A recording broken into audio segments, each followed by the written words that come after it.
Hello, and welcome to Real Talk with Rachel. Today I'm sharing with you my conviction that everybody deserves to participate in the arts, not just the people who have money to. I grew up in a low-income family. One of the things you learn is that you must work. No time for dreaming about writing or singing or acting on Broadway. I started working when I was 15. At the time, McDonald's hired 15-year-olds. My brother had a license, and we had the same work schedule, so we'd carpool. I lasted 2 weeks. Then I went to Subway, which turned into a convenience store job.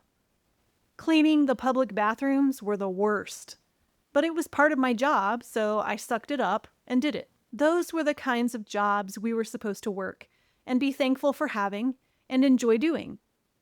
The problem was, I dreamed of something more. I was a very good clarinet player and a very good writer. I thought maybe I could do something with either of those because I loved them and I was good at them.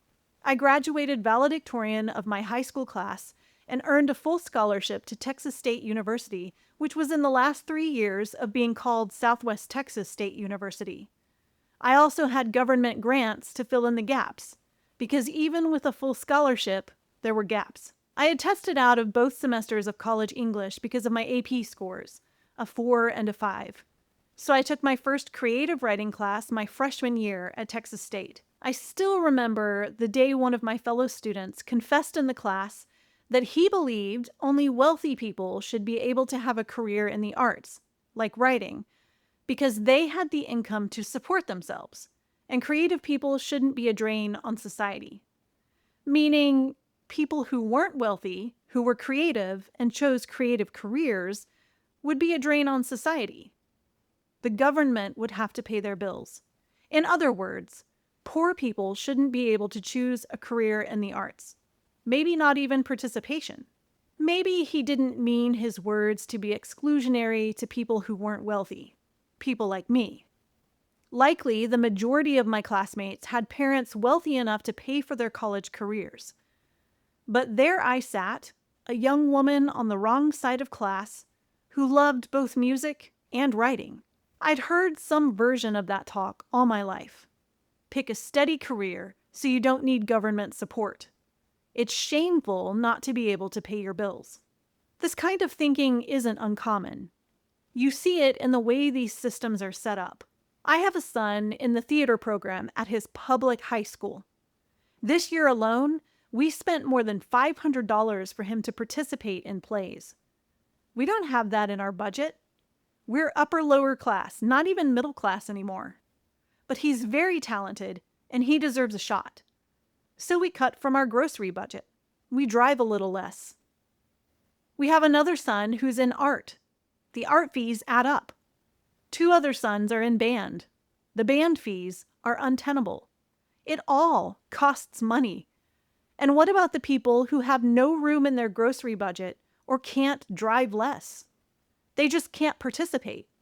And what if they have a son who's very talented, who doesn't get a shot? How much magnificence are we missing?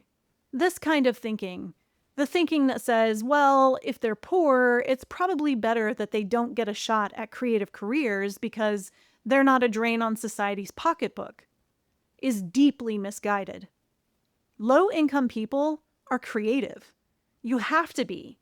You have to be creative with your budget, with the extra jobs you work to compensate for the one that doesn't pay all the bills, with the things that constantly break and you can't afford to have fixed. We're some of the most creative people you'll meet. And that translates to the arts, too. It's just that not all of us get the opportunity to participate.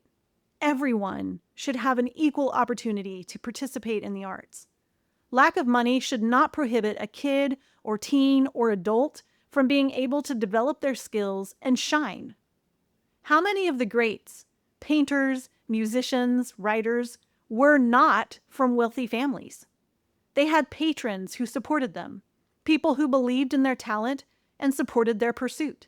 How many masterpieces would we be missing if the arts were only open to the wealthy? How many are we missing today? It's time we do something about it. Thanks for listening to my Real Talk. Be sure to subscribe to my channel for videos about books and writing and more videos like this.